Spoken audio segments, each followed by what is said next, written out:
can see we're launched right now, and then you can see this in picture is what they're seeing. Okay.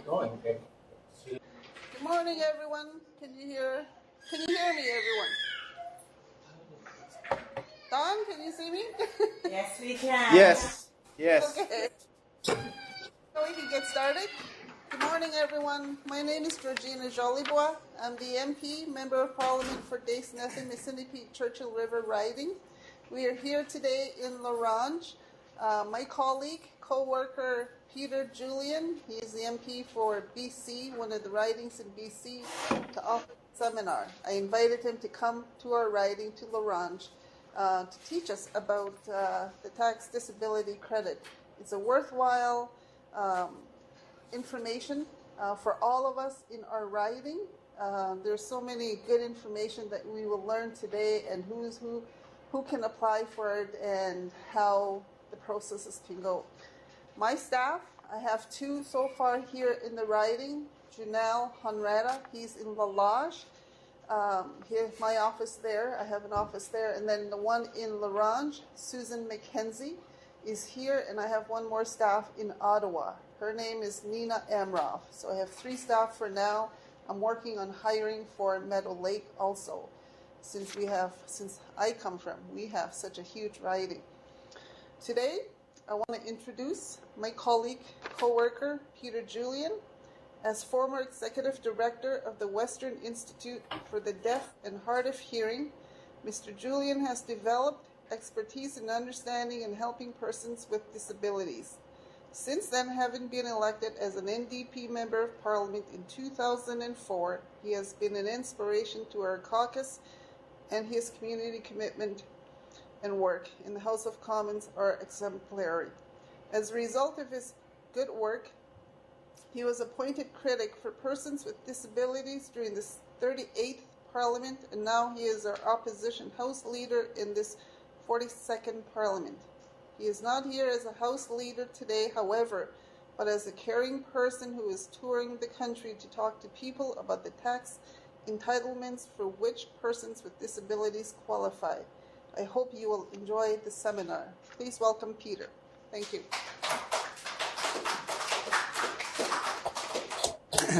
Thank you very much, Georgina. And hello, bonjour, et clanate tanse. I'm very happy to be, it's first time in northern Saskatchewan, first time in Ronge. I'm very happy to be here. And I'm very happy because I'm certainly sensing from the presentation we did yesterday, we had, I guess, about 100 people out at the Memorial Center, that the percentage of people who can actually benefit from the disability tax credit and all the related programs is actually higher than it may be, higher here than it may be in other parts of the country. And so we'll talk a bit about some of the obstacles and how working together as a community, we can actually get to the point where people who should have access to the disability tax credit, to the registered disability savings plan, to the child disability benefit, that those actually come into the region. And I'd really like to praise Georgina for the work that she's doing in the House of Commons. And the reality is, I think this is the first time that this has been held in northern Saskatchewan. So Georgina's initiative, even if she's only been an MP now for nine months, is extremely important, as this is the type of thing that we should be doing all the time. In my riding, I've been doing this seminar now for 10 years.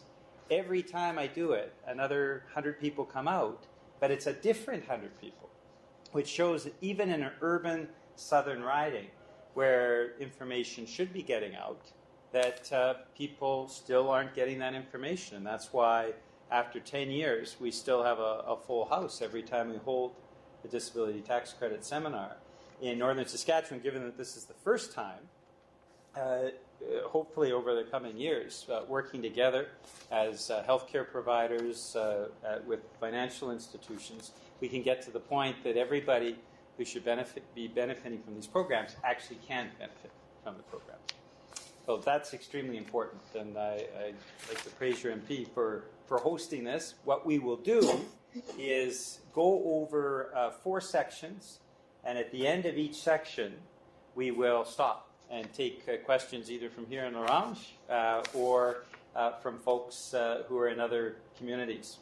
The first part, we'll talk about how you qualify for all of these disability programs and the disability tax credit. The second, we'll talk about the Registered Disability Savings Plan. This is extremely important. It could be a real benefit for folks in northern Saskatchewan. The third part, we'll talk about medical deductions. And the fourth part, we'll talk about a number of other programs, including the Child Disability Benefit.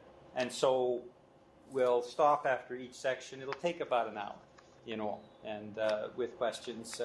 Hopefully you'll get your questions answered, and we can go from there. So, without further ado, I'm going to start, and I'm going to start by switching what we have right now, the visuals where you see me and the slide presentation, with our wizard here, who is in charge of the technical production. We're going to actually slip to the slide presentation itself. So you hear my voice, and you'll see the slide presentation. And folks here in Orange get both, I guess, the bonus. So we start off with this first slide, which is my friend George. And George is a constituent in Burnaby, BC. And he wrote to me saying, I attended a meeting chaired by Peter Julian, MP for Burnaby, New Westminster in spring 2009, a well-prepared information meeting on the disability tax credit. Since I had a disability since 1960, I didn't know that there would be relief from our federal government until I attended that meeting. And I was able, after my doctor witnessed the form T2201, and we're going to spend a lot of time this morning on this form T2201. After my doctor witnessed the form saying I was markedly disabled, I was able to get a tax credit for the preceding 10 years, and my tax credit amounted to $13,012.52. So this is the important part of this program, that people right across the country, the vast majority of people that could be benefiting from this program, don't know about it. So this money is being held in Ottawa rather than coming back to northern Saskatchewan. And quite frankly, the money would be better used here in northern Saskatchewan than would it be in Ottawa. So our objective, Georgina and my objective today, is to start having that money that is being held in Ottawa flowing back to North Saskatchewan. So let's talk about how Revenue Canada defines the disability tax credit and how people qualify for it. So you can see the slide. You'll be eligible for the disability tax credit if on this form, this T2201, the disability tax credit certificate, a qualified practitioner certifies any of the following. So if somebody is blind, they qualify. If somebody has a severe and prolonged impairment in a physical or mental function that markedly restricts your ability to perform a basic activity of daily living, if you have that, you qualify. And even if you don't have an impairment in one particular physical or mental function, if you have significant restrictions in two or more basic activities of daily living, the cumulative effect is equivalent to being markedly restricted. That would mean that you qualify as well. And even if you have no disability, if you have to dedicate time to life-sustaining therapy to support a vital function, then you would qualify as well. So any one of those four criteria, and now we will go in more detail to those criteria, any one of those criteria will mean that you qualify for the disability tax credit certificate, and that means qualifying for all of the programs that stem from it. So let's start by talking about the basic activities of daily living. The basic activities of daily living are the things that we do every day, and it makes a lot of sense. We speak every day. We feed ourselves every day. We hear, of course, as part of our life on a daily basis. We dress ourselves. We walk. We have mental functions that are necessary for everyday life, cognitive abilities, abilities to calculation, memory, all of those things. And we also have elimination, that's bowel or bladder functions. And in the case of my friend George that you saw at the beginning of the presentation, in his case, the reason why he is considered disabled is because he has bowel functions that are problematic. And so any of those things, speaking, feeding, hearing, dressing, walking, mental functions necessary for everyday life, or bowel or bladder functions, any of those activities being markedly impacted can mean that you qualify for the disability tax credit. So it's not on the basis of what type of disease or syndrome somebody has. This is really important. Sometimes people will say to me, well, this person has this disease, would they qualify? Or this person has this syndrome, would they qualify? It's not on the basis of any one disease or any one syndrome. It's on the basis of what impact that disease or that syndrome has on these basic activities of daily living. Somebody who cannot walk qualifies. Somebody who can't dress themselves qualifies. Somebody who can't feed themselves qualifies. Somebody who can't hear qualifies. Somebody who doesn't have basic mental functions would qualify. So it's not on the basis of a diagnosis of disease or of syndrome. It is on the basis of the impact of that disease or syndrome on these basic activities of daily living. So, markedly restricted in any of those basic activities of daily living, according to Revenue Canada, they say all or substantially all of the time an individual is unable to perform one or more of the basic activities of daily living, even with therapy and the use of appropriate devices and medication. Now, they also say, or it takes an inordinate amount of time. And for healthcare professionals, this is extremely important. So when a physician fills out these forms, the taking an inordinate amount of time for Revenue Canada means somebody who takes at least 3 times longer to perform that activity, for example, dressing themselves, than somebody who does not have that disability. So for a physician who is filling out these forms, you have to make it clear that it takes at least 3 times longer for that individual to do the basic activities of daily living than for somebody who does not have the disability. That's the definition that Revenue Canada uses. And that's what is extremely important to note, because Revenue Canada is very reluctant to actually promote this program, and Revenue Canada pushes back quite often on these applications. Now, you've got an MP who is going to go to bat with her staff to make sure that Revenue Canada approves these applications, but it's a lot more helpful from the get-go if the physician or the healthcare professional makes it clear that it takes at least 3 times longer. And I should mention that Georgina is hosting this event today, but about 4 years ago, the former government actually stopped Revenue Canada employees from going out into the community to talk about these programs. So it shows the extent to which, even though these are extraordinarily good programs, there is kind of an implicit reluctance to actually allow people to access these programs. That's why we have to be smart about how we're approaching the forms and how we're advocating on behalf of our constituents, on behalf of people in this region, to make sure that they actually get the disability tax credit. So 3 times longer than for somebody who doesn't have the disability, that is the benchmark, and that's really important to note for a healthcare professional. Now, significantly restricted, we talked about the cumulative effect. So if you have a cumulative effect, somebody who has difficulty feeding themselves, dressing themselves, and walking, even though it doesn't take them 3 times longer than somebody else without the disability in any one of those criteria, if they're impacted across the board in a number of those basic activities of daily life, that the benchmark or the word to use is significantly restricted. So where there's a wide variety of basic activities impacted, significantly restricted is the word that healthcare professionals should be using.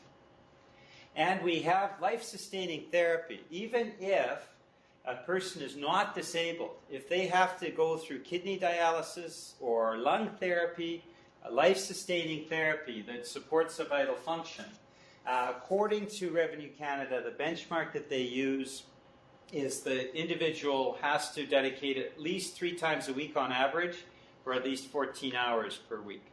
Now, sometimes in the north, because of access to healthcare facilities, it may not be 3 times a week for 14 hours a week, but rather on a bi-weekly or a tri-weekly basis, more intense That's where Georgina's office comes in to advocate and to push.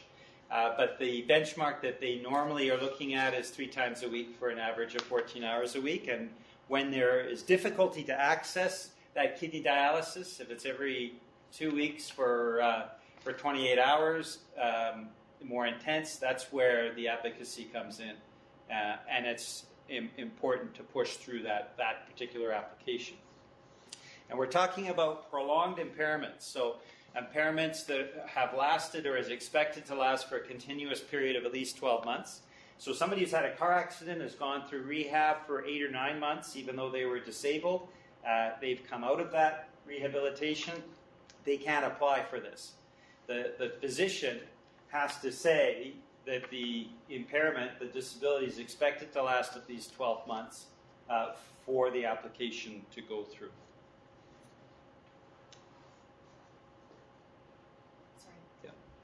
So who can fill these disability tax credit certificates out, this form that we're talking about? It is medical doctors, of course, can certify all of them.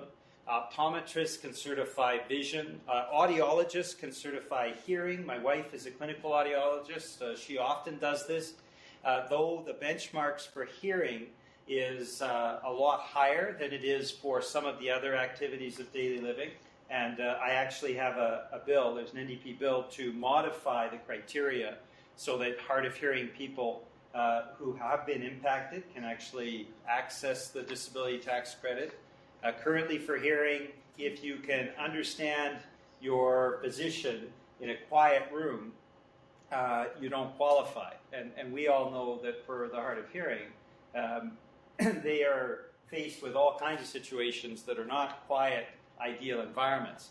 So we're trying to get that criteria changed. But that is a current weakness, as there are a number of weaknesses in the program.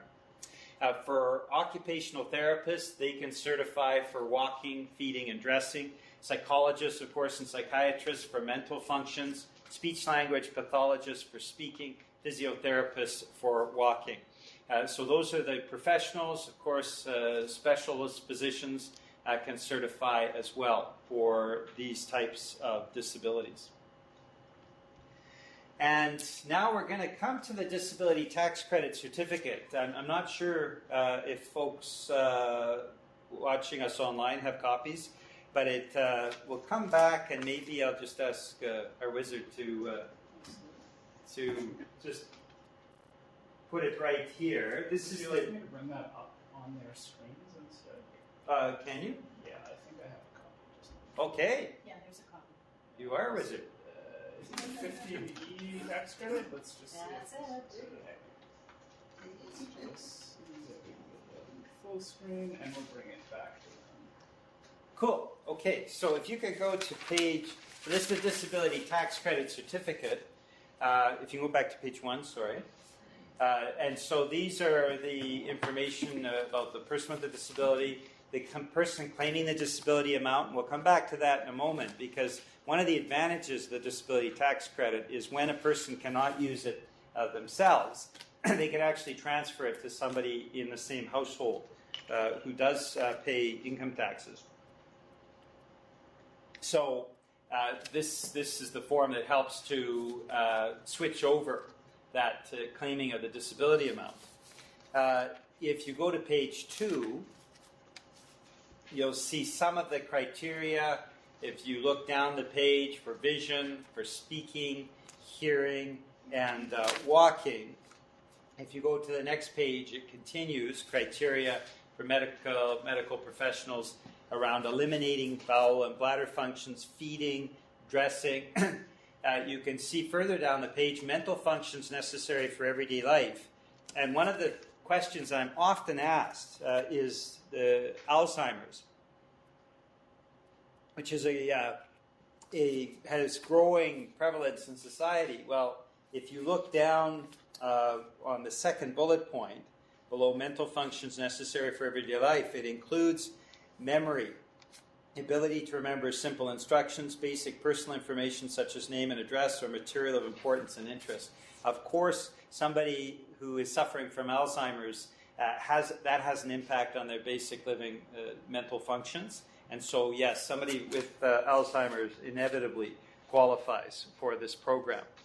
And then if we keep going down the page, we see the life-sustaining therapy, which we had talked about earlier, and the cumulative effect of significant restrictions. So this is something where a number of basic activities of daily living are impacted. So that is, for a healthcare professional, very important. If you simply do not believe the patient is markedly restricted in any of the above areas, the cumulative effect will still allow them to qualify for the program.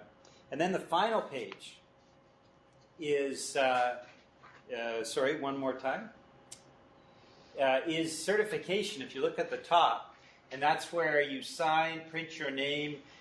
This is where we sometimes get into difficulty. Healthcare professionals sometimes are taught very poor penmanship.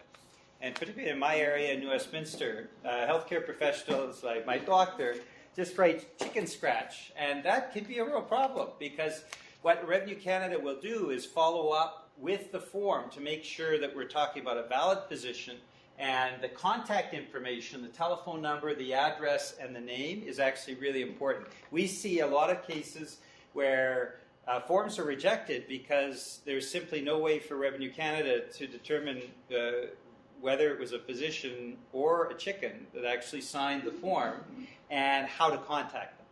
So it's really important that the information, the address, the name, and the telephone be very carefully noted so Revenue Canada can do its validation, which is normal. I mean, I think in this case Revenue Canada is right to try to validate it to make sure it is a professional physician or a healthcare specialist. So that's very important.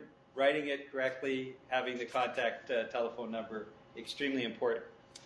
So we'll come back to the screen now, the presentation.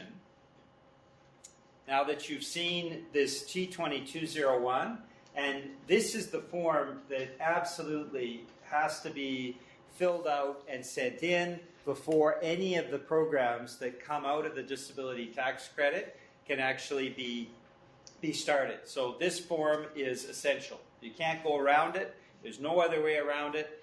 The form has to be filled out. And as we know, access to physicians is a real problem in the north. So setting up a system so that people can actually go through the process, get their disability tax credit certificate is extremely important. And that's something that I think the more work is put into to having that access, the better. As you'll see, the benefits for the community and the region are really important.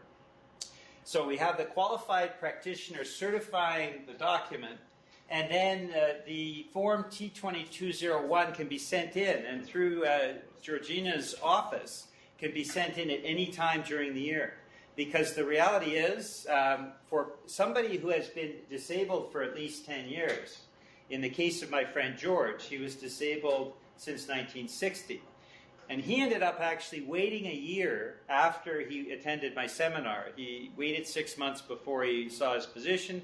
He waited another 6 months and sent in his form a year later with his tax return from the following year. Now, he could only go back 10 years in time. So he ended up losing over $1,200 because he waited that year. So the form can be submitted at any time, and for somebody who has been a long-term disabled person, it's really important to be sent in as quickly as possible, and Georgina's staff can be very helpful in making sure that that's sent in so that it's certified, and so somebody who's been a more long-term person who has paid taxes can actually get that money back. So if the disability tax credit is not approved, you can check the explanation. As I mentioned earlier, often it can be just because there is no way to communicate with the physician who signed the form. You can still send in additional information to the disability tax credit unit of your tax center for another review, and you can file a formal objection to appeal the decision. And as MPs, we are often involved. I have been involved in countless cases where Revenue Canada has said no for some pretty spacious reasoning. And so we've had to really push them. The important thing to note is that we can push back. When Revenue Canada initially rejects an application, you've got a great MP who can push back and make sure that it gets approved, and that's what we often have to do. So it's not a surprise if Revenue Canada says no. They tend to do this quite often, but we just push back until we get resolution. And as I mentioned earlier, if the criteria are satisfied by the physician, if it's clear that the person qualifies according to the form, then ultimately we normally win in fighting Revenue Canada. So you can beat the taxman occasionally by fighting hard. So the disability amount is actually a non-refundable tax credit. So that means it reduces the tax that somebody has paid, or gives them a reimbursement on what taxes that they have paid. Now, for somebody working on reserve, of course, they're not paying the taxes on their income. So this is very important to note that we can actually look to transfer to another member of the family living in the same household. Now, one of the ways that once the form has actually been filled out and accepted by Revenue Canada, we can actually take those prior tax returns going back to the date when the person became disabled, according to the form, or 10 years, depending on what is the most recent. So if somebody's been disabled for 30 years, you can go back 10 years. If somebody's been disabled for 5 years, you can go back 5 years.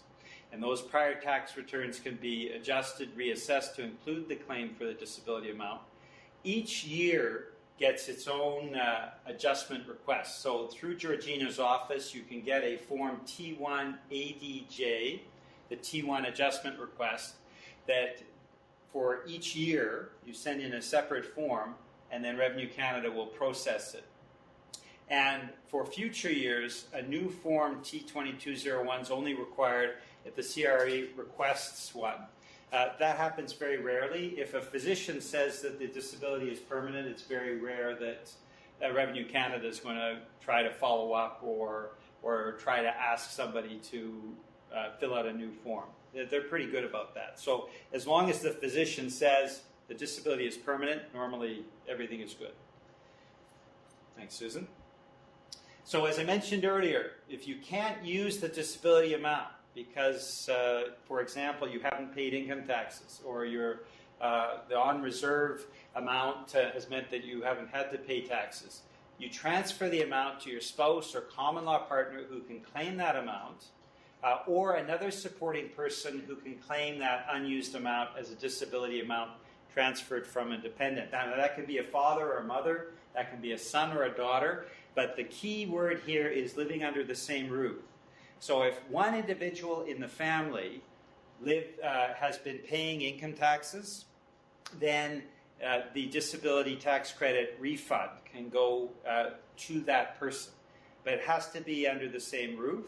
There have been very rare cases where somebody has been able to prove that they are supporting the dependent person, but it has taken a lot of paperwork, and you have to provide a mountain of documentation. Most families don't have the time or inclination to do that.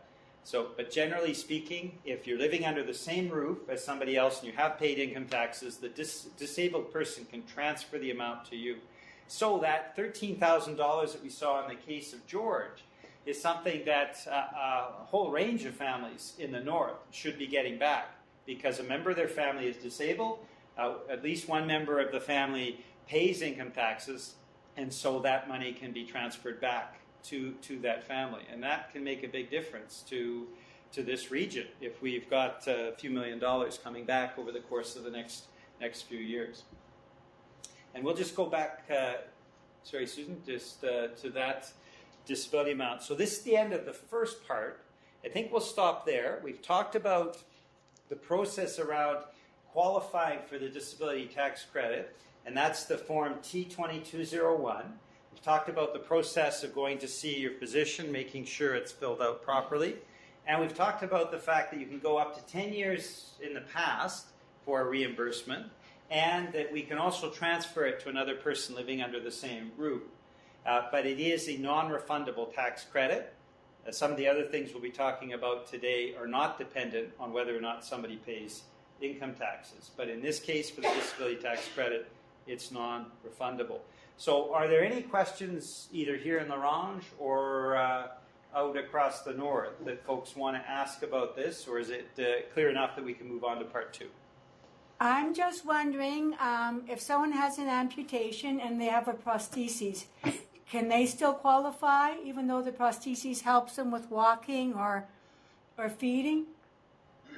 That's a very good question, and it depends to what extent it's made a difference in their lives. With some artificial limbs, a person still has difficulty walking. So if we're talking about that criteria of 3 times longer than a person without the disability, somebody with an artificial limb, if they're diagnosed as still taking that inordinate amount of time, it could qualify. But if they don't take 3 times longer than a person without the disability, they probably wouldn't qualify. Thanks. Thank you, Grady. Hello. We have a question. Mm-hmm. We have a question from Pine House. Our question is, what about for children or adults with ADHD, attention deficit hyperactivity? Would that be an eligibility factor? Well, I thank you for your question, Pine House. It's not a question of any particular syndrome. Right. It's a question of what the impact is on basic activities of daily living. So it would depend on ADHD, the impact on those mental functions necessary for everyday life. So adaptive functioning, memory, problem solving.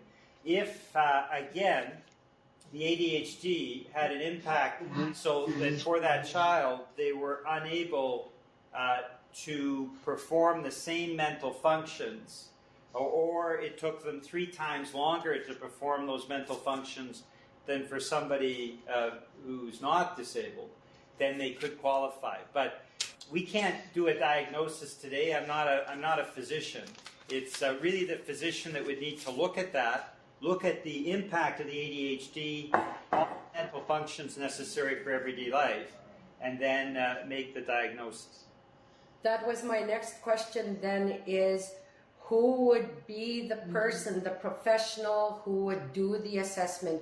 But you just reminded me that at our clinic, it's usually a doctor who would diagnose, and then assessments would be done after that. I think that's how it goes, but yeah, you answered. Thank you. Yeah, my pleasure. The doctor, though, is looking through the diagnosis strictly to fill out the disability tax credit certificate, right? So there'll be assessments done on what can be provided to support that child. This is almost a different assessment. It's assessing whether or not the child is impacted enough on those mental functions necessary for everyday life so that they actually qualify for the disability tax credit. Okay, thank you so much. That answers our question. What about if My pleasure. Hi. Hello. Hello. Hello. Can you hear me? Hello, Pelicanos. Yeah. What about someone who's blind? They would qualify. They would qualify? Yes. Yeah. The operative word is visual acuity in both eyes is 20/200 or 6/60 or less with the Snellen chart or an equivalent. Or the greatest diameter of the field of vision in both eyes is 20 degrees or less. So that's the criteria around blindness according to Revenue Canada. All right. Thank you. Thank you. Okay, I have a question now in Laurent. could you mind maybe coming up here so that other folks can hear your question too? My question would be, like we have clients that have autism, and we have a couple clients that fill this out, but then they get a letter stating in 5 years they have to go for a checkup to prove that their child has autism still. So I don't know, like how it falls.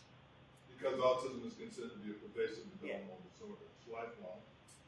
It doesn't change. Once you have autism, you always have autism. Yeah. So why would they need to come back in 5 years according to your Well, that Revenue Canada. Did everybody hear? Hopefully, everybody heard the question. The question was around autism. Thank you very much. Autism and Revenue Canada sometimes requiring children with autism to come back and fill out another T2201 to show the progression. For autism, we found that, again, when physicians are strongly advocating that they can get that application approved.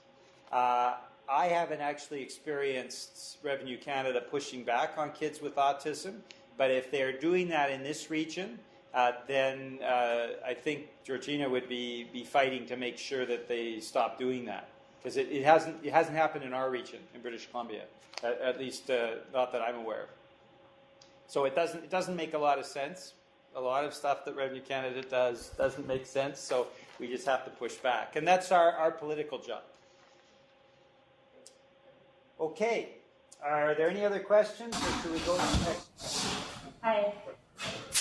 Is that the same thing with Down syndrome and FAE? Sorry, could you ask again? Is that the same thing as Down syndrome and FAE? Again, it's not the type of condition. It's the impact on the daily functions, the basic activities of daily life. So the impact of Down syndrome or the impact of fetal alcohol syndrome on mental functions necessary for everyday life. If it takes that individual 3 times longer to perform those mental functions than for somebody who is not disabled, then they would qualify.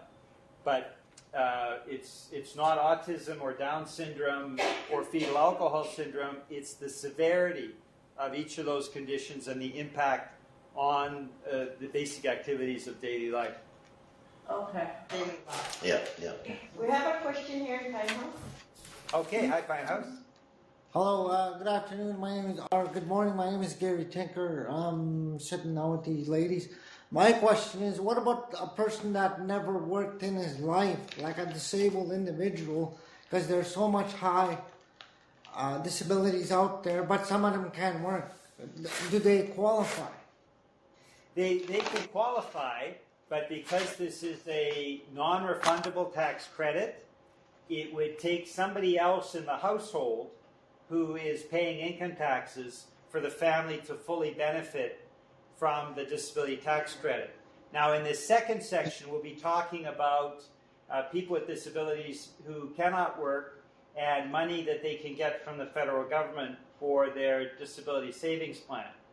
So some of the things that we're here talking about today apply to families that pay some income tax, and some apply to families even if they don't pay any income tax. So we'll be going back and forth between the two.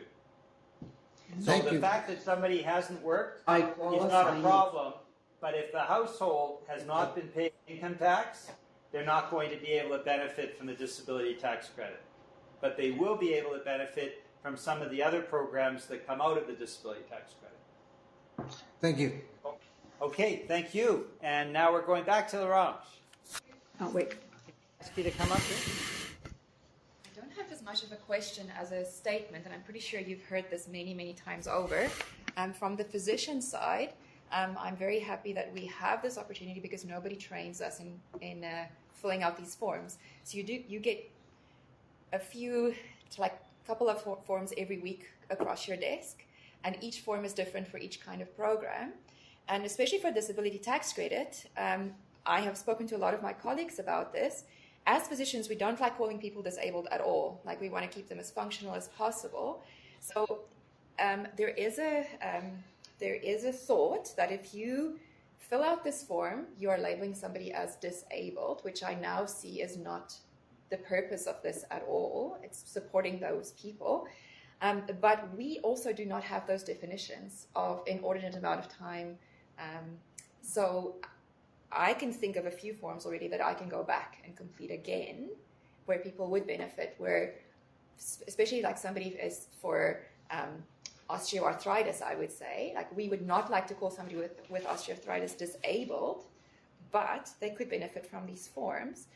And just, I think afterwards, it would be a good thing to set up another educational session or a tape session or something for the physicians of this region, that we could educate them in the same way. But just to let people know that physicians do not like to be a barrier for these things, but we also did not have the information.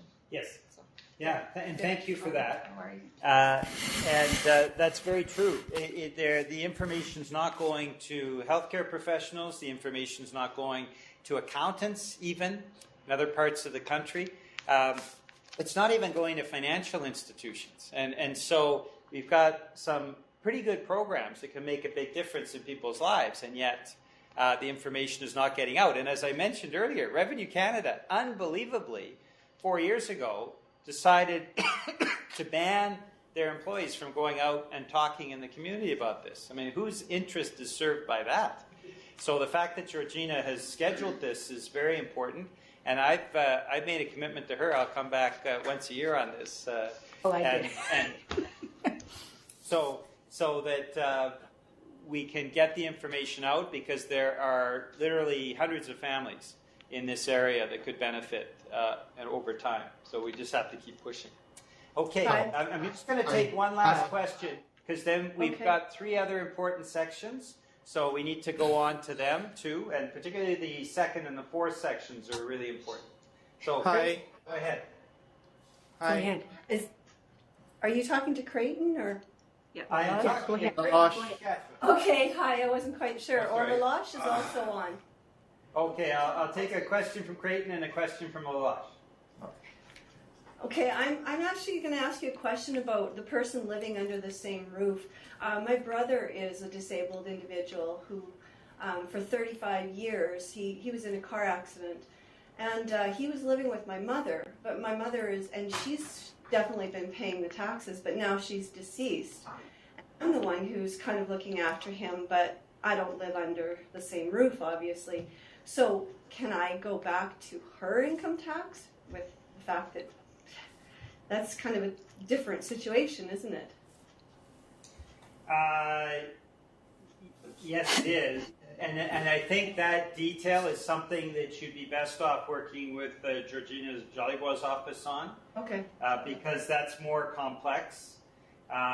Sometimes we've been able retroactively to have a person diagnosed as disabled and claim the disability tax credit. But in this case, it's actually claiming the credit for somebody, for your mother who's deceased, but was providing the care for him. Right. And that's a little trickier. But I see that. But it is possible, but right. It'll take a lot more work. And then the other avenue we could go would be that possibly I just have to move back in with him or something at this point. So, yeah, okay, thank you for your answer. Okay, thanks, Creighton, and we'll go to Lalash. The disability tax credit kan daya tia tuan tu jinga. There na here communities language darling papator now it's in the honnites and jahanu na tanana chanide then mental as needed nag por nilu it's in is heliare na tanadan has a yilela it's in a tana saying low revenue can that's a qualify and it's a dealer call Anatana na chatie ayitan ha is a sila is tax you con is sick at the chatni cha like tane Anatana na tasi say mental hare tane yal ha gai ha but art is holela ku art is helyare revenue can dagani nade denial yela then you kind of need caregivers nila a tax credit claim le ha artisan lare denial ye kudlant u selyare atioli a there tenant I then katanas nisi samba banal yo kunt u then health medical day it la so a ha plant u selyare atioli Georgina and translator and Leo si translator Leo. No, not doing that. Okay, I spoke in my language to prove a little point. Well, actually a big point, I guess, coming from some northern communities. As a caregiver for a son that's going through mental issues, like we take him to see a psychiatrist in Saskatoon, and we take time away from work. We've been given a letter from the doctor to make sure that he's escorted when he goes on these medical, like to attend the medical appointments.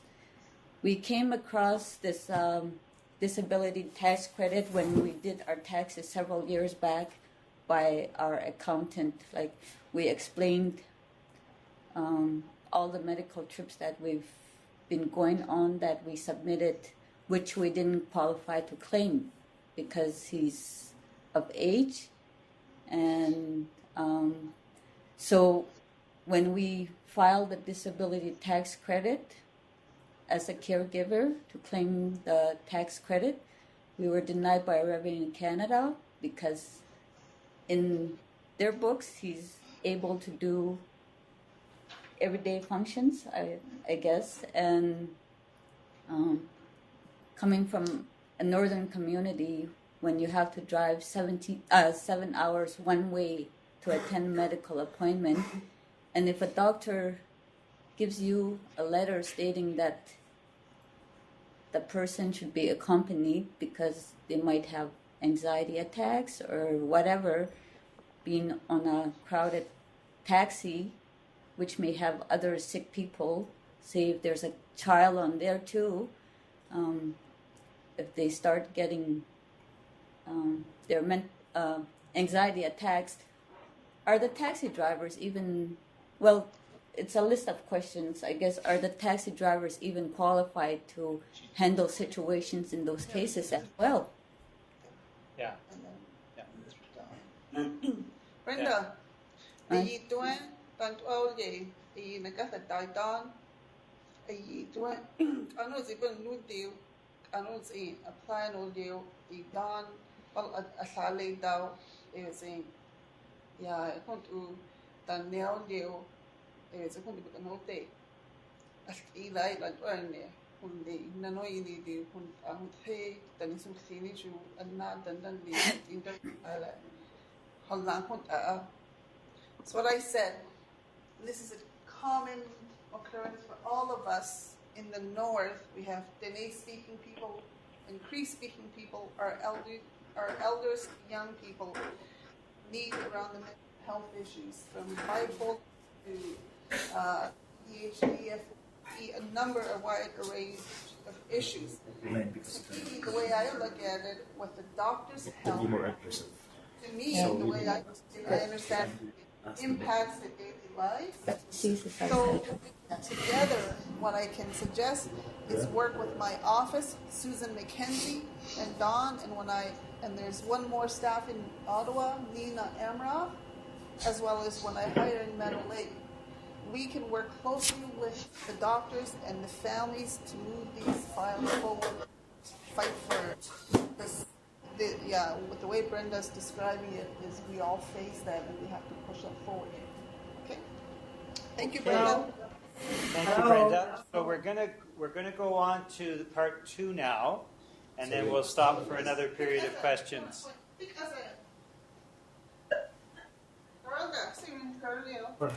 Yeah, I had a question.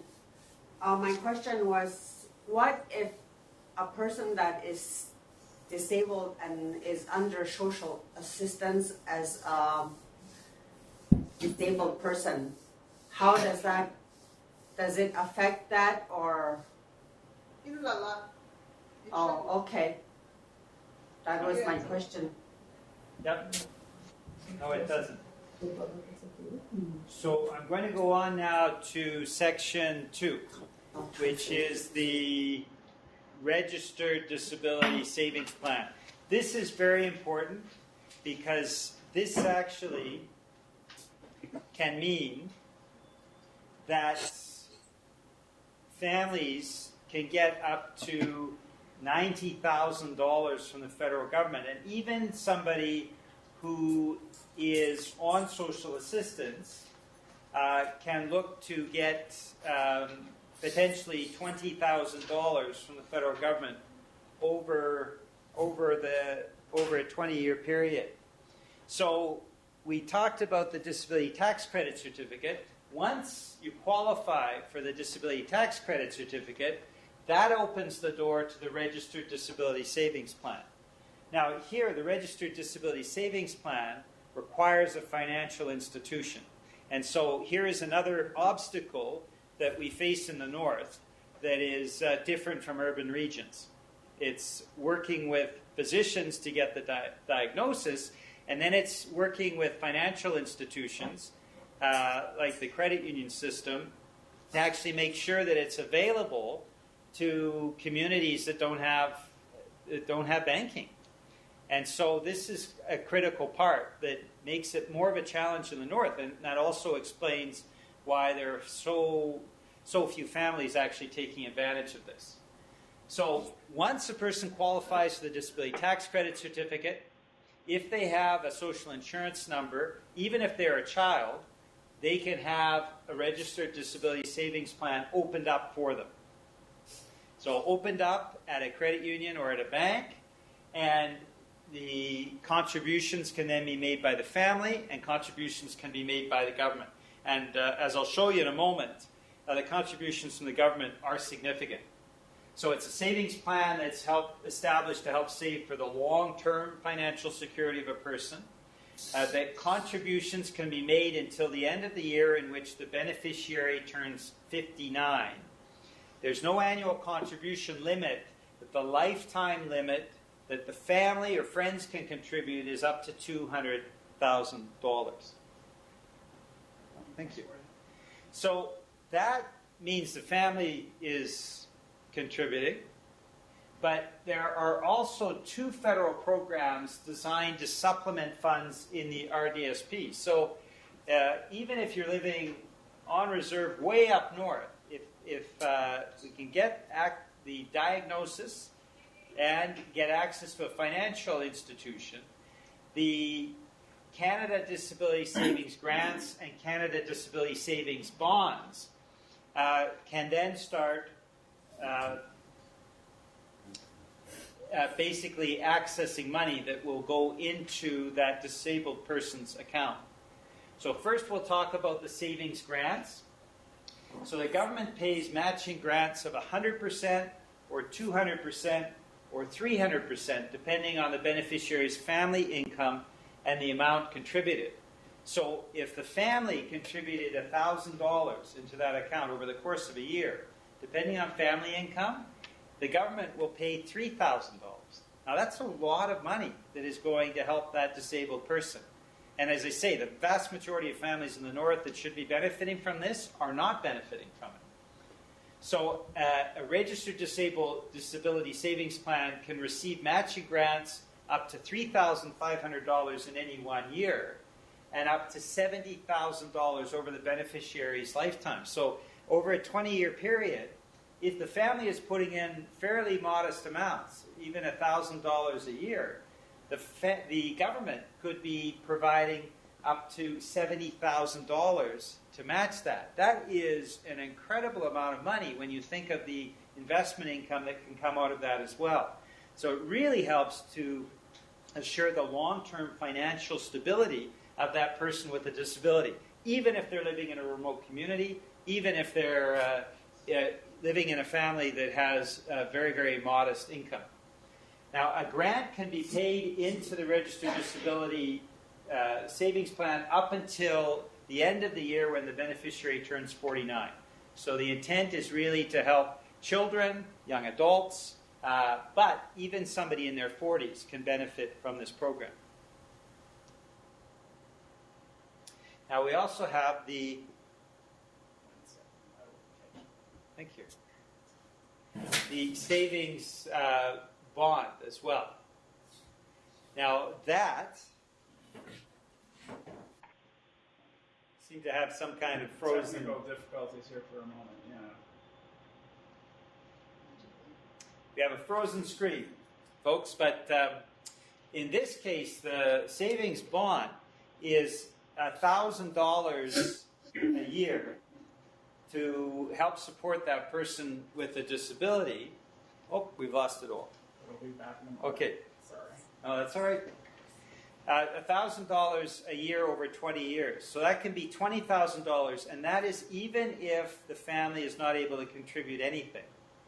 So when you think about it, $1,000 a year, even if the family is unable to contribute a cent, for income-tested bonds, a $20,000 payment over 20 years, if the family is able to provide a small amount of money every year, and again, income tested on top of that, that can provide some additional amounts. We're talking about potentially up to $90,000 that will go in that registered disability savings plan. So if you think about people across the north, you think about the number of people with disabilities across the north, and you think of the small number of people who actually benefit from this right now, even though the credit union is set up to handle these types of accounts. Yep, sorry. Just go back one. Yep. So here we got the savings bond. Thank you very much. Thank you. The wizard provided his wizardry again. The lifetime bond limit is $20,000, and as I mentioned, again, the last year that you can get a bond is at the end of the year when the beneficiary turns 49. So you've got the bonds, you've got the grants, up to $90,000, and combined, that can make a real difference. So who can open a registered disability savings plan? The person with a disability can open it. But if the beneficiary is a minor, and as soon as you have a social insurance number, that account can be opened up. So you can imagine for a child, people who are listening in, if you have a child who's 5 or 6 years of age, the parents can apply for the social insurance number. Opening up that account and making sure that you're getting at least that $1,000 a year over a 20-year period, plus the investment income, when that child becomes a young adult, they're actually going to have some financial stability to fall back on. So the beneficiary is a minor. It can be a legal parent who can open the account. It can even be a guardian, a tutor, or a curator who is legally authorized to act for the beneficiary, including foster parents. And it can also be a public department, an agency, or an institution, as long as they have the legal authorization to act for the beneficiary. So as a region, I think we need to be looking at this to identify children, young adults that can benefit, and look at who is legally authorized so we can actually move to start setting up these accounts. Now, the one cautionary note is withdrawals and closures. So this program is set up in such a way that it's for the long term. It takes 20 years to benefit from the full amounts that we've been talking about. And what the government will do if things are withdrawn too soon is they will actually take all the grants and bonds paid into the RDSP during the 10 years before the withdrawal.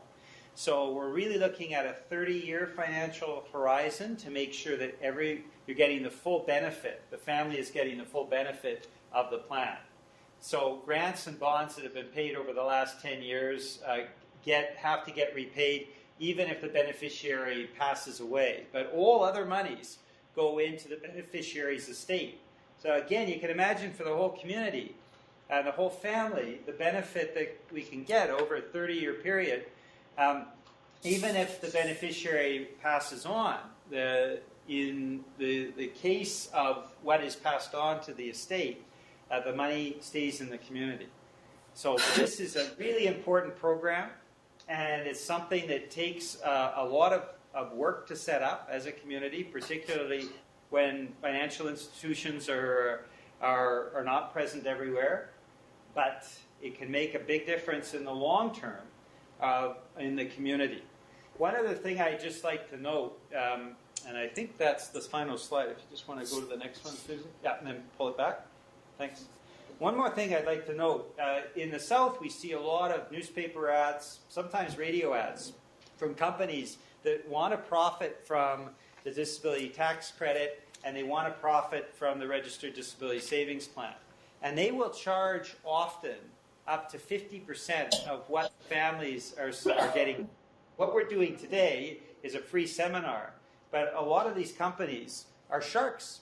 They're taking 50% back. My friend George, if he'd gone to one of these companies, and they have names like the Canada Disability Benefit Plan, they have full-page ads often in southern newspapers, and in the case of my friend George, instead of getting $13,000 back from the federal government, you would have gotten $6,500. And $6,500 would have gone to the shysters that have done nothing more than provided information that should be available to the public for free.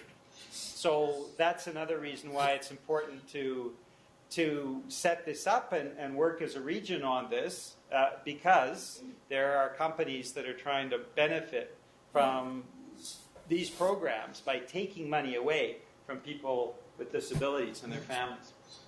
So that is the end of the second section. The Registered Disability Savings Plan. As we talked about earlier, it's the Disability Tax Credit Certificate that allows you to open up the account for the Registered Disability Savings Plan. And we can get up to $90,000 for families, $20,000 if no contribution is made, and another $70,000 on top of that if fairly modest contributions are made if the family is low income. So this can be a real benefit to the North, there's no doubt. So on that, we'll stop for any questions that people may have about the Registered Disability Savings Plan. And we'll start with Ronge. I'll just put the microphone over to you. It's more of a comment and a suggestion, Georgina, that it may be thought to develop some subcommittees in each community to disseminate this information to people. And perhaps an idea, maybe even that committee, part of that committee's role could be to do an intake, to discuss, for those who don't mind confidentiality issues or want to agree to having their information shared, to discuss their particular case, and maybe that committee could serve as a screening to help as a community to decide whether that application can move forward or not in terms of their need. That's just a thought. Okay. Thank you very much for that thought. Did you want to say anything, Georgina?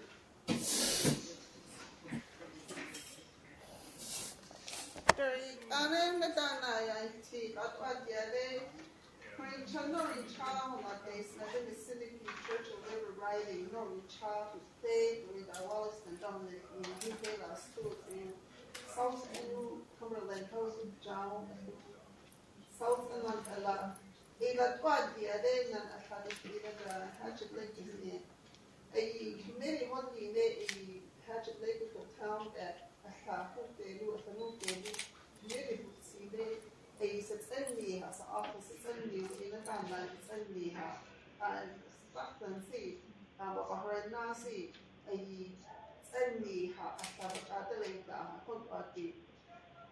the way the doctor described it is very, I think is a really good idea.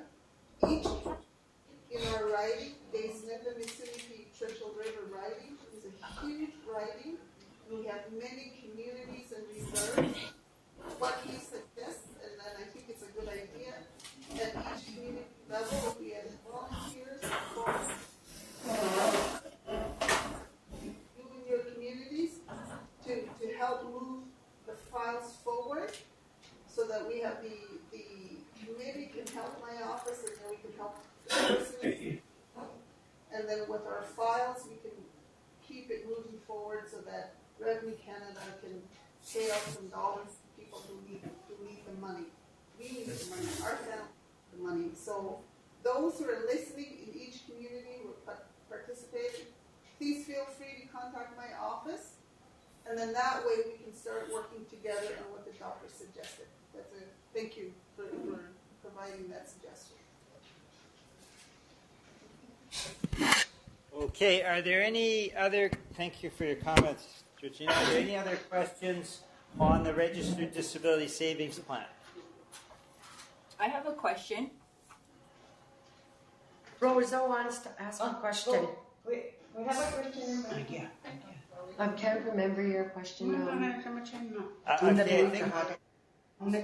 Okay, so two questions. If there's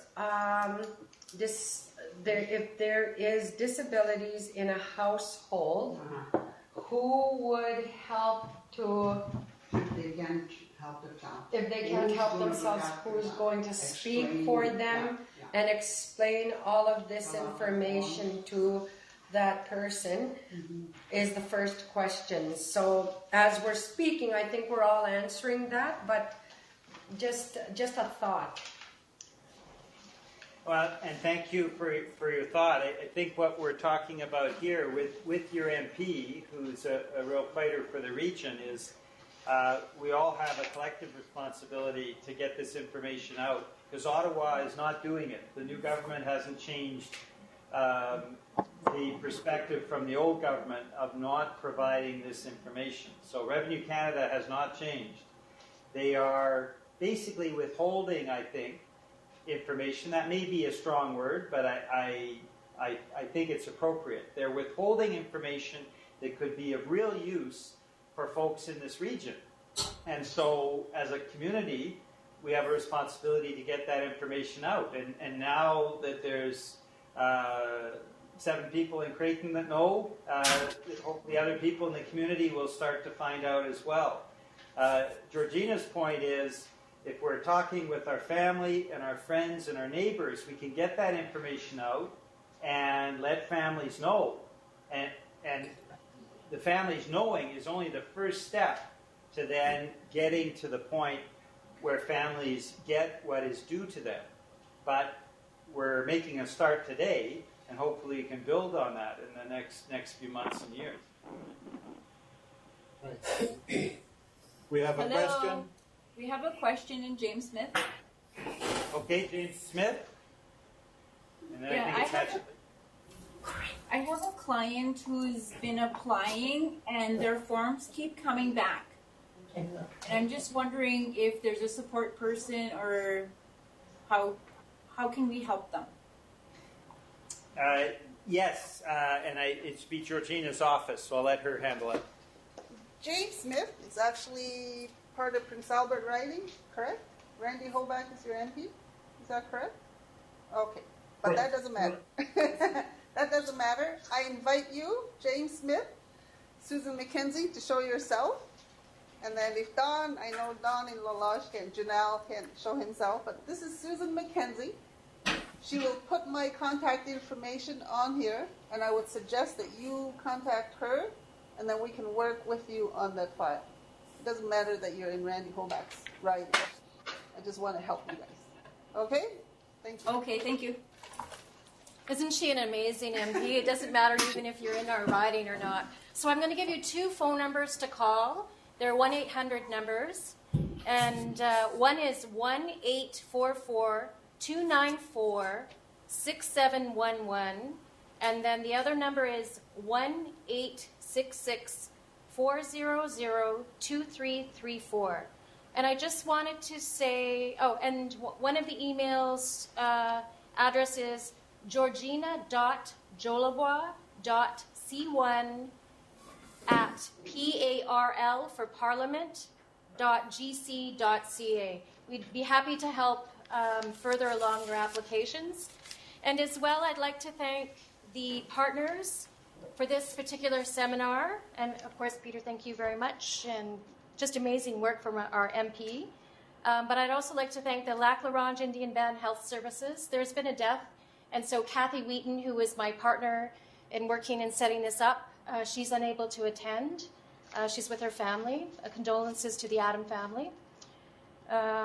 Also, Mama Wheaton Churchill River Health Authority and North Sask Victim Services for their support on this seminar. As well, I'd like to thank the other health authorities in the region and the Tribal Health Authority for making this successful with the telehealth, and feel free to call at any time. And then have you wait for the question. Yeah, and well, thank you for that. Thank you, Susan. We're halfway through, so we're going to have to go through a few more questions and then go to the second half. Hatchet Lake, there's a question, Ruth. Yes. Okay. Nora, you can ask. There's one lady, Evelyn Benoni Julia. She has a question. I think she applied for disability already, and she was asking if she can reapply again for her daughter. Hatchet Lake Reserve, another in the corner. Yes. The Hatchet Lake Reserve, yeah. So she's on the Hatchet Lake Reserve. Nekwen, plan alan taxes not ni. Okay. Toti no. Yeah. Toti in it. So they don't pay. There's no one in the household that pays into that. Yeah. And so everything that we've talked about for the Registered Disability Savings Plan still applies, right? So getting the Registered Disability Savings Plan set up is really important for people with disabilities in Hatchet Lake.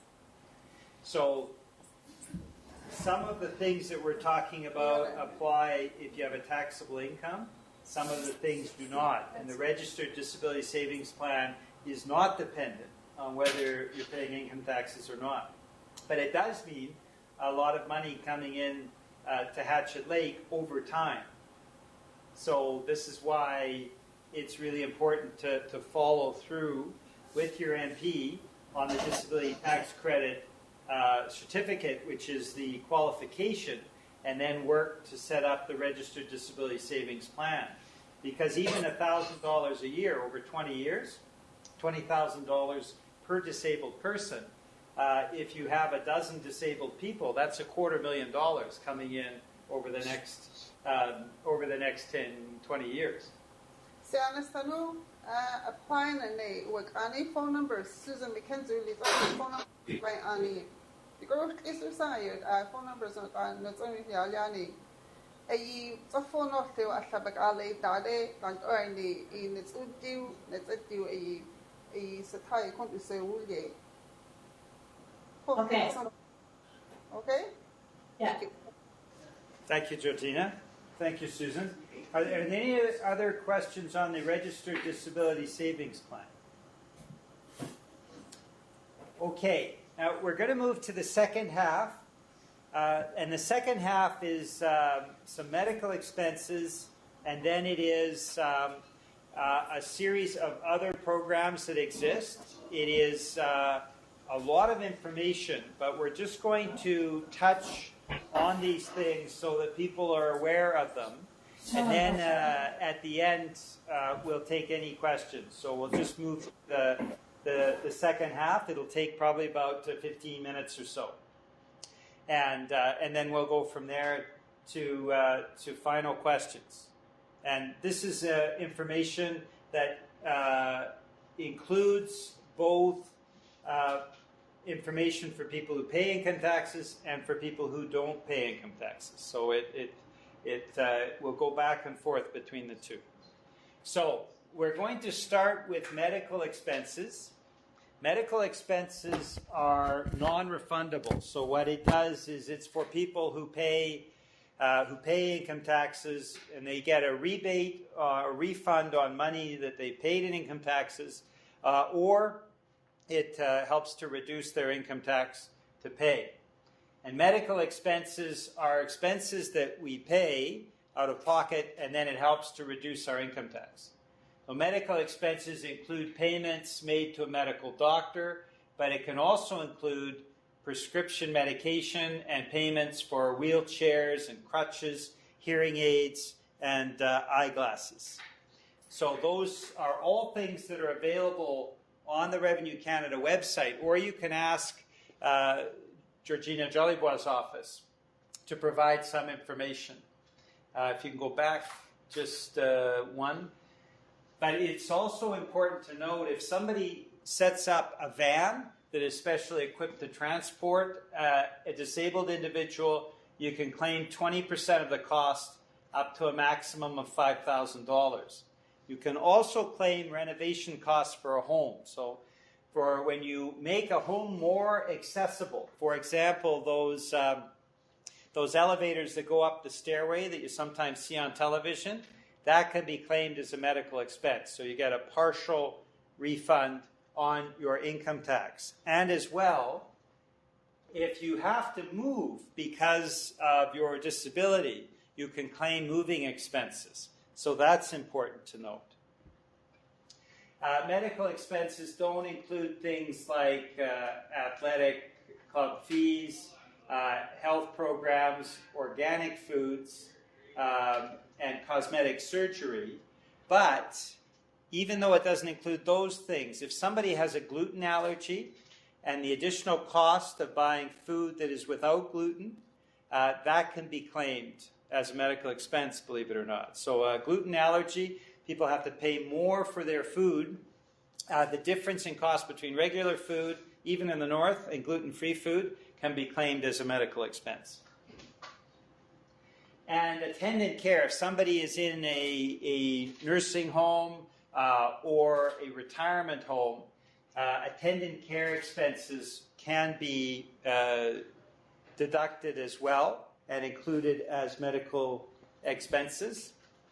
And attendant care expenses, particularly when you're a nursing home, include your share of salaries and wages that are paid for employees performing duties like food preparation, housekeeping and laundry services, healthcare, salon services, transportation, and security. But you can't claim as attendant care rent or food or cleaning supplies or operating costs such as maintenance of common areas. And of course, you can only claim homemaker services or attendant care services when you are at home, not when you are away from your home. And this is important in northern regions. Transportation and travel can be claimed as a medical expense. In urban areas, if you have to travel 40 kilometers, you get the cost of public transportation or vehicle expenses. But if you have to travel at least 80 kilometers, and that's certainly the case here, having to go to Prince Albert or Saskatoon for specialty medical services, you can claim your transportation expenses, your accommodation, and your meals and your parking. So for somebody who has to travel see a specialist, they can actually claim those medical expenses. Now, the following criteria have to be met: that medical services were not available near your home. That's obviously the case with specialists further south. You have to take a reasonably direct traveling route. So if you go from Ronge to visit me in New Westminster and then you go to Saskatoon, that wouldn't be a reasonably direct traveling route. You have to go directly from Ronge to Saskatoon. And it also has to be considered reasonable for you to travel to that place for medical services, and that includes waiting lists. So if there's a waiting list in Ronge, that means you have to send a patient down to Prince Albert or Saskatoon. That's considered reasonable by Revenue Canada, that the waiting lists are such that the patient has to travel for specialty services. And of course, if you want to claim medical expenses, the transportation, then you can do that by getting information from Georgina Jolibois' office about the current per kilometer rate for Saskatchewan. And even going back in the past, if somebody is wanting to get reimbursed for medical expenses they did in the past, we actually have access to, in my case, BC, in Georgina's case, Saskatchewan's flat rate per kilometer going back for many years. So we can access that information for you. So those are medical expenses. They are non-refundable. Now we're going to talk about a number of other programs this is the final part, that some are refundable and some are non-refundable. Refundable means even if you don't pay income taxes, you can access these things. So the caregiver amount, this is amount that can be claimed if you maintain a dwelling where you and your dependent both live. This caregiver amount is non-refundable, so it's something if you pay income taxes that helps to reduce your income tax. A dependent may be you or your spouse, spouses or common law partners, child or grandchild, or you and your spouse's brother, sister, niece, nephew, aunt, uncle, parent, or grandparent who is resident in Canada. And in addition, the dependent must have been 18 years of age or older when they live with you and dependent on you due to an impairment in physical or mental functions, or if they're your parent or grandparent or your spouse's, 65 years of age or older. Now, there's also a non-refundable disability supports deduction. You can claim attendant care expenses and other allowable expenses that allow you to go to school or earn income. Now, we talked about attendant care and nursing homes and group residences. This is actually a much more attractive deduction. So this is for people with disabilities that are going to school or earning income. So separate out your attendant care that is for a school or income so that you can get a bigger deduction than if you just put them as medical expenses. So Revenue Canada doesn't do it. You have to do it yourself to make sure that you get the full deduction. Now, this is one of a couple of refundable supplements. So this is for people even if they don't pay income tax. The refundable medical expense supplement, that's for somebody who has employment income but actually has a lot of medical expenses. And for somebody who has employment income, even if they don't pay income tax, and they have a lot of medical expenses, there's an income-tested refundable credit that they can get, even if they don't pay income taxes. And so this is something important to note for somebody who doesn't pay taxes but has a lot of medical expenses and does have employment income. And there is also amounts, again, this is non-refundable for an eligible dependent or for infirm dependents who have mental or physical impairments. And these amounts are, again, non-refundable, but something that a person can actually access. Now, they say that as you can see in the slide, that the disability tax credit certificate is not required, just a letter from a doctor. But of course, we've been talking about a whole bunch of different programs that come with the disability tax credit certificate. It makes a lot more sense to get the disability tax credit certificate to claim these amounts, but also claim all the other programs that come out of the disability tax credit certificate. And, sorry, if you can go back. Sorry about that, Susan, I jumped the gun.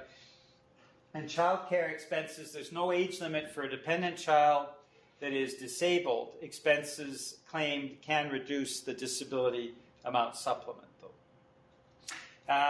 The first two on this page were changed by the most recent budget of the new government, but there are also other credits that you can keep in mind: tuition, education, and textbook amounts that are non-refundable, and the working income tax benefit. And this is another refundable tax credit. So even if you don't pay income taxes, you could benefit from that if you have a working income and you are disabled. The disability tax credit certificate can give you access to the working income tax benefit, which is a refundable tax credit. So it is something for somebody who doesn't pay income tax. And there's the child disability benefit. Now that's $2,700 annually. And so again, there are many families that should be benefiting from the child disability benefit in northern Saskatchewan and don't, because they don't know about the process. If you are eligible for the disability tax credit, your family can access the child disability benefit, $2,700. And so this is really important. This is another case of northern families missing out because they don't have the information. And Georgina's office I would be more than pleased to do the follow-up for that. And then if somebody is buying a home, you don't have to be a first-time home buyer if you're buying a home for a person with a disability. And you don't have to be a first-time home buyer with the home buyer's plan, where you can take money out of RRSPs. You can do that if you are building a house for a person with a disability to make their life more accessible. You can access the home buyer's plan.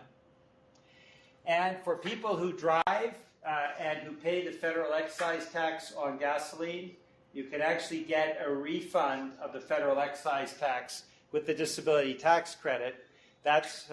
It's simply a matter of saving your receipts over the course of a year.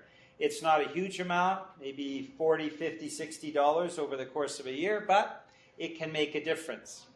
And so this is another program that comes through the disability tax credit.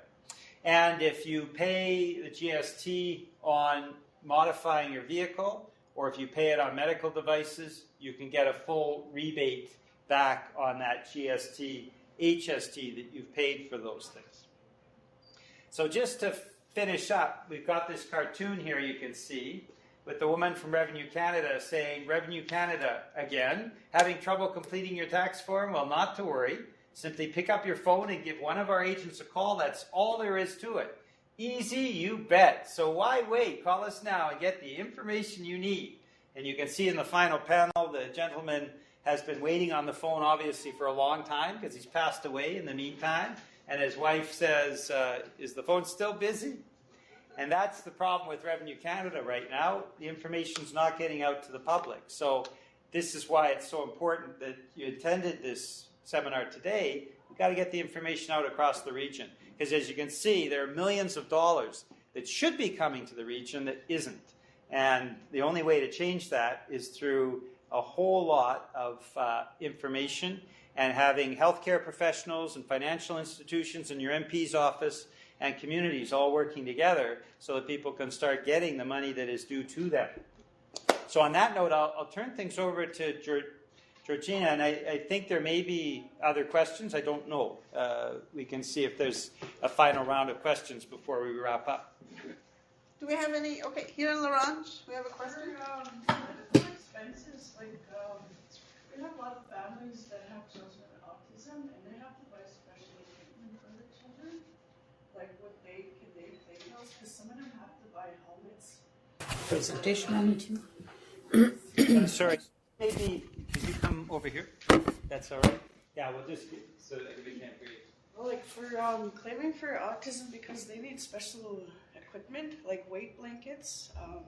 A lot of them need braces because they bite so much. Can they claim those under medical? Normally with Revenue Canada, if there's a prescription or a doctor's note to say this is medical necessity, it's not a problem.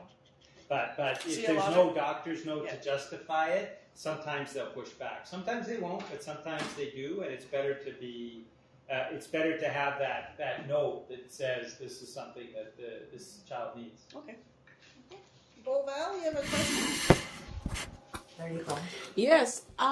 Will it be possible for us to get a hard copy of this presentation? Yes, it is. We need your information. Can you contact Sue? The phone numbers did you write down the phone numbers that we had?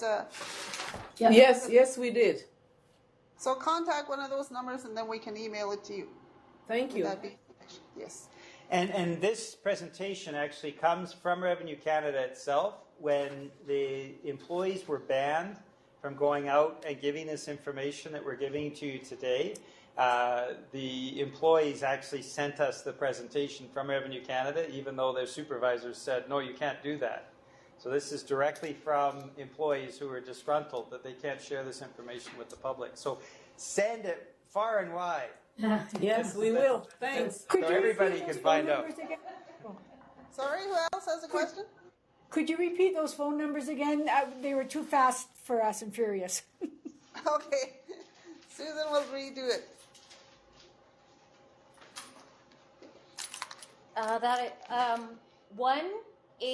1-844-294-6711. And the other number is 1-866-2334. And another way to get this information is to go on to the Georgina's website. Just Google Georgina Jolibois and the information will come up. So I would like to take pictures as well as the screens of all the communities that are participating. Cool. That would be cool. So just to say you missed the. Let's start with Creighton. You missed the 400. It was 1-866-400-2334. You're not talking loud enough. 1-866-400. Yes. 2334. Yeah. Okay, picture time. Smile, people. Povel, smile. Smile, Povel. Ready? Hang on, it's coming.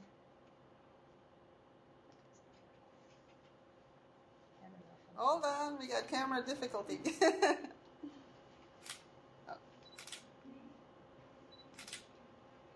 Excellent. Got it? Okay, next community, Creighton. Okay. Hello. Hi, Susan. Hi, Nice to meet you. Nice to meet you as well, Elaine. Alacross. Who's Alacross on the line? Pine House. Are you still there, Pine House? Yes, we are. Need to see you there. Oh, Yeah. there you go. Hi, Pine House. Hi, Pine House. Hi. Joining us. Hatchet Lake. Hatchet Lake. Hello. Hey, Hatchet Lake. Hello. Hello. Eternity. Someone signs it. Yeah. Merci, Cho. Lalosh. Hang on, let me Oops, sign wait, him. wait.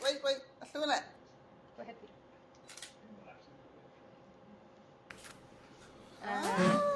Hi, Susan. Hi, Janelle.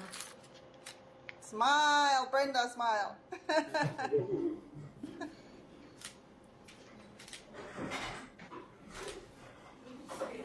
James Smith, are you still there? James Smith? Yeah, we're here. Can you see us? Sure. Yeah. Hi, James Smith. Hi. Hi. Nancy.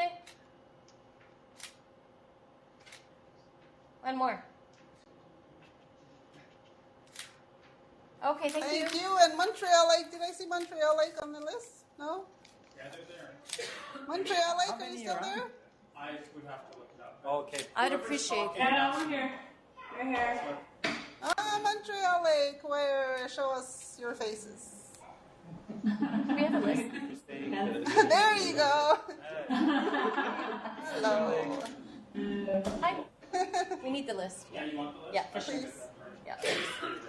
Hi, neighbors. Good to see you. Anybody else? Anyone else that we missed?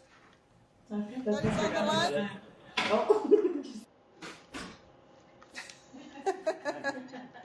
Laron, she's right here.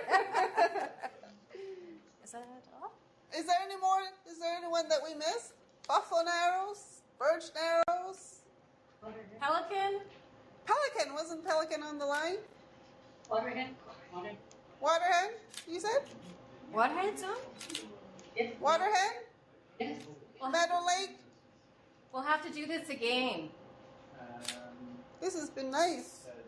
Do you want to say any last final words? Meadow Lake Tribal Council is on too. Hey, MLPC! Hi. Just want to get a picture of you. Big smile. This is really cool. This is amazing. Thank you so much. I look forward Thank to hearing you. from you. Any other communities that we missed? Anyone? Waterhen Health Center's on too. Waterhen, please show yourself. Thank you. Waterhen, we're waiting. Don't be shy. All over the place. Yeah, we had James. Oh, there's PAGC. Yay. Hi, guys. How are you? PAGC is. Prince Albert Grand Council. Oh, gosh. Yeah. Gosh. Are they in your writing? Or? Yeah. Yeah? Okay. Hi, how are you? Okay, thank you. Waterhen. Waterhead? Yeah, we're here. Hello. Good morning. Picture time. I did send an email saying that yes, residents of Waterhen can apply, so I'm so glad to see you here. I'm just going to grab a picture. Hang on.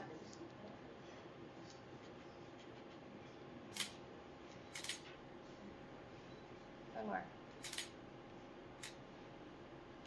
You got it? Yeah. Any other communities that we missed? Thank you, Waterhen.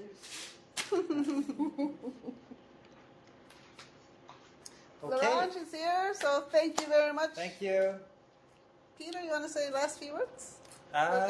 Thank you for joining us. Let's get the information out.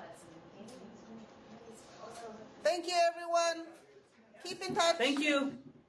Okay. I've got some great ideas for us. Yes. Good stuff. That is great. Yeah. Wow. Great ideas.